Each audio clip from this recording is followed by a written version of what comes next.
Hello friends, कैसे हो आप सब लोग। तो आज हम बात करते हैं फेलिंग मैरिजेस। ख़ास करके इंडिया में आजकल जो मैरिजेस है वो वर्कआउट नहीं हो रहा है। बहुत जल्दी 1-2 साल में डिवोर्सेस हो रहे हैं, या किसी के फिर कुछ लेट 10-15 साल में डिवोर्सेस हो रहे हैं।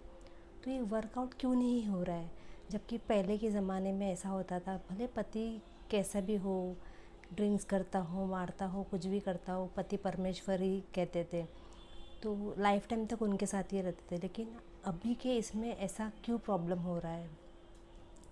तो मेरे हिसाब से अभी की जो लेडीज़ है वो भी वर्किंग है, वो इंडिपेंडेंट है, उनका सोच बहुत आगे बढ़ चुका है।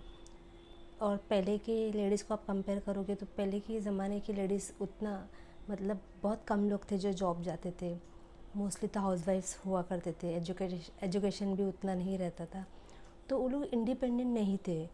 वो लोग हस्बैंड के ऊपर ही डिपेंड थे, तो उनको अपने हस्बैंड का हर एक बात मानकर उनके साथ ही ज़िंदगी बिताना था। लेकिन अभी के जो लेडीज़ है, अभी के वुमेन है, उनको कैसा है कि वो लोग खुद के पैरों पर खड़े हैं। तो उनको ऐसा नहीं है कि मुझे हस्बैंड के ऊपर ही डिपेंड है रहना है, या मेरे बच्चों को मेरे हस्बैंड के ऊपर ही डिपेंड रहना है। तो अभी की जो लेडीज़ है वो लोग खुद इंडिपेंडेंट है, खुद का देखभाल कर सकते हैं, खुद के साथ अपने पेरेंट्स का देखभाल कर सकते हैं या अपने बच्चों का देखभाल कर सकते हैं। इसलिए वो ऐसा डिसीजन लेती है। अगर कुछ प्रॉब्लम हुए मैरिज में, अगर उनका अंडरस्टैंडिंग प्रॉब्लम होता है या कुछ भी ऐसा प्रॉब्लम होता है, हस्बैंड के साथ उनका बिल्कुल ही नहीं बन रहा है, तो तब जाके वो अलग होने का सोच ही लेते हैं। क्योंकि मतलब उनको ऐसा है कि यहाँ पे गुट गुट के रहने से क्या मतलब है, उससे अच्छा मैं अकेली रहूँ, मैं मेरे बच्चों के साथ रहूँ या मैं मेरे पेरेंट्स के साथ रहूँ। मैं उस इंसान के साथ क्यों रहूँ जिसके साथ मुझे बिल्कुल भी खुशियाँ नहीं मिल रही है। तो ये आजकल बहुत ही देखने को मिल रहा है। बट इसमें ऐसा हो रहा है कि बहुत केसेस बढ़ रहा है, बहुत डिवोर्सेस बढ़ रहा है। मतलब शादी हो रही है और कुछ ही सालों में डिवोर्सेस हो रहे हैं। तो एक साइड से ये उस उन लेडीज़ के लिए अच्छी बात भी है कि चलो उनको उनके साथ नहीं रहना है जिनके साथ प्रॉब्लम्स हो रहे हैं, लेकिन एक साइड से बुरा भी है। क्योंकि एक बार डिवोर्स का स्टैंप लग जाता है तो सेकंड मैरिज के लिए बहुत प्रॉब्लम होता है। उनको या तो डिवोर्स ही हस्बैंड ही मिलेंगे, या तो फिर मतलब थोड़ा तो प्रॉब्लम होता ही है। तो वो एक प्रॉब्लम है। और सेकेंडली ऐसा होता है कि आपको लाइफ पार्टनर तो चाहिए होता है। अकेले ज़िंदगी बिताना या सिंगल पेरेंट को जो बच्चों को बड़ा परवरिश करना है, बड़ी करना है, तो उसमें बहुत सारी दिक्कतें आती है। तो मेरा तो यही ख्याल है कि हो सके उतना आप वो प्रॉब्लम को सॉल्व करने की कोशिश करें। अगर हाँ, एकदम ही अगर लग रहा है आप बिल्कुल ही नहीं रह सकते हो हस्बैंड के साथ, तो एक बात अलग है कि डिवोर्स के लिए अप्लाई कीजिए। लेकिन अगर आपको लग रहा है कि हम लोग सॉर्ट आउट कर सकते हैं अपने बच्चे के लिए एटलीस्ट, या एक दूसरे के लिए थोड़ा, तो मतलब उनका जो नेगेटिव पॉइंट है वो तो है, लेकिन उनका अगर पॉजिटिव पॉइंट को आप देखोगे कि मेरे हस्बैंड के साथ ऐसा कुछ ऐसी चीज़ें भी है जो बहुत ही अच्छी है, तो उसको अगर ख्याल रख के अगर आप सोचोगे कि मैं इनके साथ रह सकती हूँ। या सेम उल्टा, अगर हस्बैंड सोचता है कि वाइफ में ये पॉजिटिव चीज़ें हैं, तो उनको नज़र रखते हो अगर मैं उसके साथ रह सकता हूँ, अगर ऐसा आपको लग रहा है तो आप ज़रूर कोशिश कीजिए। क्योंकि डिवोर्स कहने के लिए बहुत इजी होता है कि चलो छुटकारा पा लिया, लेकिन अपने पास पूरी ज़िंदगी पड़ी रहती है, आपके बच्चों को आप दोनों की ज़रूरत रहती है। क्योंकि ऐसा होता है कि आप लोग डिवोर्स ले लेते हो लेकिन बच्चों पर बहुत बुरा असर पड़ता है।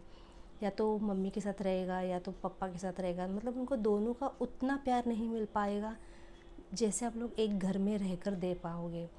कभी कभी तो ऐसा होगा, अगर कस्टडी अगर मम्मी को मिल रहा है तो पापा कभी कभी मिल सकते हैं। तो ऐसा मतलब उन जो पापा का प्यार है वो बहुत मिस करेगा, या अगर वो पापा के पास रहता है तो मम्मी का प्यार मिस करेगा। तो बच्चों का बहुत नुकसान होता है, उन लोग का जो मेंटली डिस्टर्ब हो जाते हैं वो लोग भी, क्योंकि उनको उनको ही समझ में नहीं आता कि क्या करेगा, क्योंकि मम्मी पापा का दोनों का प्यार मिलना मुश्किल हो जाता है। तो उन बच्चों को जब उनकी प्यार की ज़रूरत रहती है, उनका जो बढ़ती उम्र में, तो वो प्यार नहीं मिल पाता, तो वो लोग का बहुत मुश्किल हो जाता है। तो मैं तो यही कहूँगी कि आप देखो, आपके बच्चों की ओर देखो। अगर थोड़ा बहुत अगर आपको कॉम्प्रोमाइज़ करना पड़े, सहन करना पड़े तो आप कीजिए, लेकिन आपका बच्चों का लाइफ अच्छा हो वैसा भी आप ज़रा सोचिए। हाँ, अगर बिल्कुल ही नहीं पॉसिबल है तो मैं तो नहीं बोलूँगी कि मत ही डिवोर्स लेना। ये अपना अपना सोच है कि क्योंकि फाइनली आप उनके साथ रहते हो तो आपको पता है कि उनका कैसा रवैया है, कैसा बिहेवियर है। लेकिन हो सके तो उतना कोशिश कीजिए कि ना हो डिवोर्स, तो उतना अच्छा है। सॉर्ट आउट कीजिए प्रॉब्लम्स को, पेरेंट्स को चाहिए तो इन्वॉल्व कीजिए, थोड़ा सा मीटिंग रखिए, बात कीजिए एक दूसरे से, एक दूसरे के फैमिली से, और हो सके उतना प्रॉब्लम को सॉल्व करने की कोशिश कीजिए। अगर हो रहा है तो वेल एंड गुड है, बेस्ट है। क्योंकि देखो, हर एक कपल से ऐसा कोई भी कपल नहीं है, भले वो अरेंज मैरिज हो या लव मैरिज हो, ऐसा कोई भी पेयर नहीं है जिसका शादी के बाद झगड़ा ना हो या कुछ मिसअंडरस्टैंडिंग्स ना हो। हर एक कपल के बीच में कुछ ना कुछ प्रॉब्लम्स होता है, लेकिन वो प्रॉब्लम्स जो है वो हमको ही सॉल्व करना पड़ता है। तो बिना झगड़ा का तो एक भी घर नहीं होगा, हर एक घर में प्रॉब्लम्स होता ही है, मिसअंडरस्टैंडिंग होता है, क्योंकि सबके अपने अपने परवरिश रहते हैं, अपना अपना सोच, अपना अपने विचार। तो एकदम ही मिलजुल के रहना बहुत मुश्किल होता है। लेकिन आप ज़रा आपका ईगो, आपका जो भी गुस्सा हो थोड़ा साइड में रख के आप रिलेशनशिप को इम्पोर्टेंस दीजिए, और थोड़ा कोशिश कीजिए कि अगर हो सके तो सॉर्ट आउट करने का, प्रॉब्लम को ख़त्म करने का।